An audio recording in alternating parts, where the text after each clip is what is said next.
ini saya akan membahas pembahasan yang gak asing lagi. Yap, franchise atau waralaba. Istilah ini tidak asing bukan? Apakah kamu tahu istilah waralaba itu? Kalau belum, tonton sampai habis ya. Waralaba terdiri dari dua kata, yaitu warah dan labah. Menurut KBBI, waralaba memiliki 3 pengertian. Yang pertama yaitu kerjasama dengan bagi hasil sesuai kesepakatan. Yang kedua yaitu hak kelola.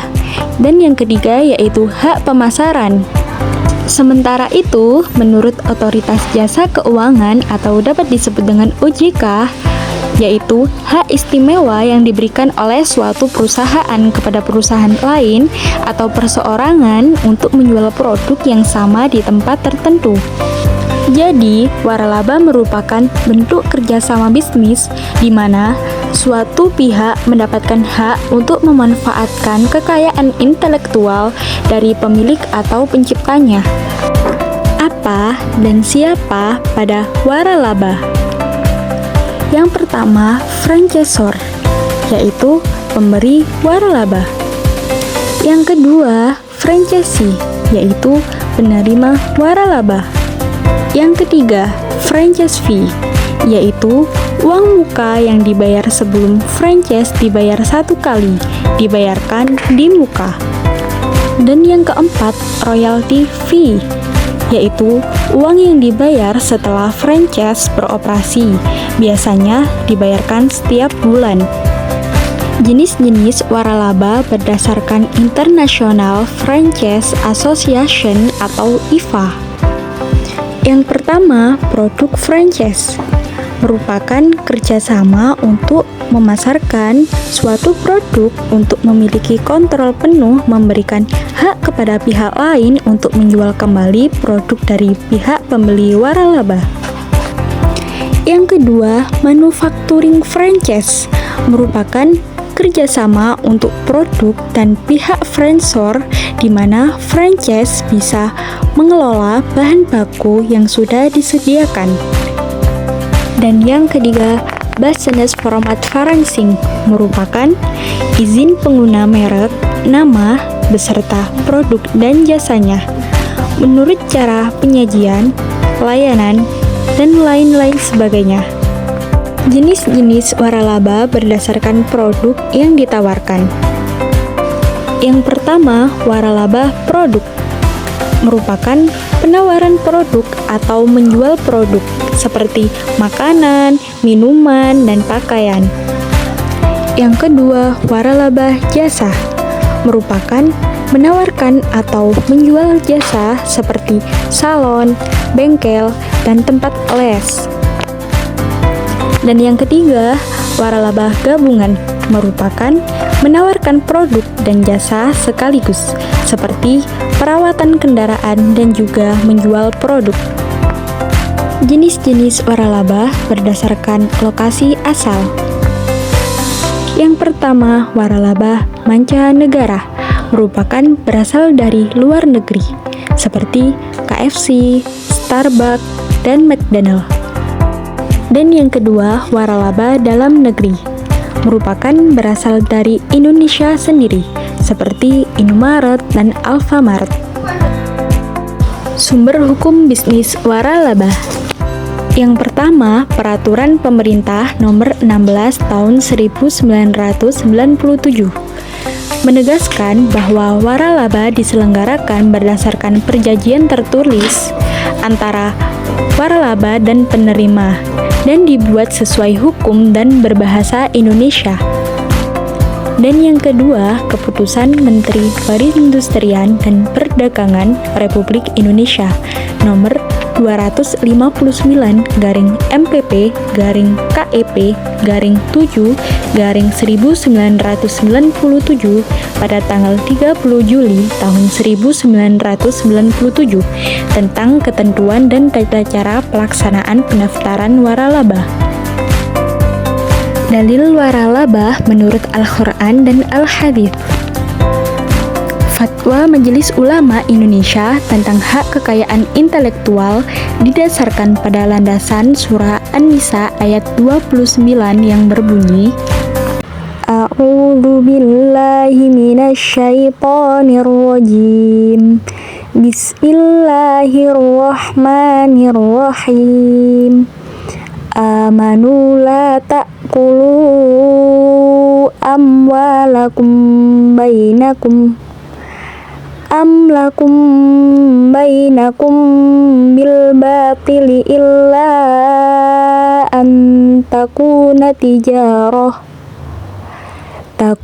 tijaratan an taradim minkum wala taqtulu anfusakum innallaha kana bikum rahima.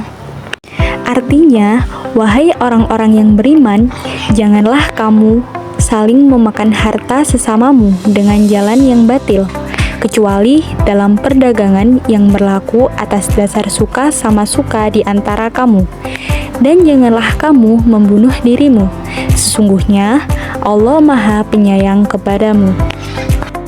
Selanjutnya, dalil kebolehan menggunakan akad sewa-menyewa atau ijarah dalam kasus waralabah, yaitu sabda Rasulullah SAW, kunna nukril ardo biha ala sawafi minaz zar'i wa ma sa'ida bil ma'i minha fanha nara Rasulullah sallallahu alaihi wasallam an dzalika wa amara nukiro bima bidahabi an fiddatin. Artinya, kami pernah mengenakan tanah dengan bayaran hasil pertaniannya. Rasulullah Shallallahu Alaihi Wasallam melarang kami melakukan hal tersebut dan memerintahkan agar kami menyewakannya dengan emas dan perak. Tata cara pendaftaran waralabah. Yang pertama, memenuhi persyaratan usaha waralabah seperti nama pihak, jenis, kegiatan usaha, kewajiban pemberi waralaba, penerima waralaba berkelanjutan, pembinaan, wilayah usaha, jangka waktu, tata cara pembayaran imbalan, kepemilikan, perubahan kepemilikan, dan hak alih waris, penyelesaian sengketa, tata cara perpanjangan dan pengakhiran perjanjian waralaba, jaminan dan jumlah gerai. Yang kedua, melakukan penerbitan surat tanda pendaftaran waralabah atau STPUW. Yang ketiga, melakukan pembinaan usaha waralabah.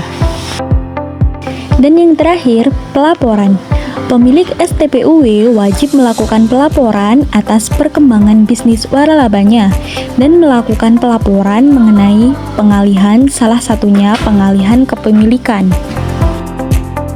Pembahasan yang terakhir yaitu analisis model bisnis syariah dengan fokus pada kontrak bisnis dan pelaksanaan nilai Islam.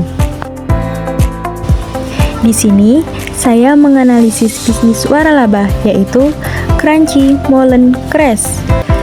Bisnis waralaba ini dapat dianalisis dalam perspektif hukum Islam sebagai suatu bentuk pengembangan akad syirka atau akad kerjasama dengan memenuhi rukun dan syarat, yaitu yang pertama ijab dan qabul, yang kedua pihak yang berkontrak, dan yang ketiga objek perikatan. Perjanjian waralaba ini menciptakan hubungan kerjasama antara franchisor dan franchisee dengan menggunakan merek, sistem, dan prosedur tertentu yang telah ditetapkan dengan jangka waktu tertentu. Dengan demikian, waralaba ini termasuk timbal balik karena kedua belah pihak memiliki hak dan kewajiban yang saling berkaitan. Selain itu, bisnis waralaba ini tidak bertentangan dengan hukum Islam. Objek transaksinya halal, yaitu makanan halal, serta prosesnya sesuai dengan nilai syariah. Dengan demikian, bisnis waralaba ini diperbolehkan atau hukumnya mubah dan bernilai positif karena memberikan manfaat dalam pengembangan usaha kecil dan menengah. Sekian yang dapat saya sampaikan. Mohon maaf jika banyak kekurangan, karena yang sempurna hanya milik Allah semata. Sekian, wassalamualaikum warahmatullahi wabarakatuh.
Sekian yang dapat saya sampaikan. Mohon maaf jika banyak salah, banyak kekurangan, karena yang sempurna hanya milik Allah.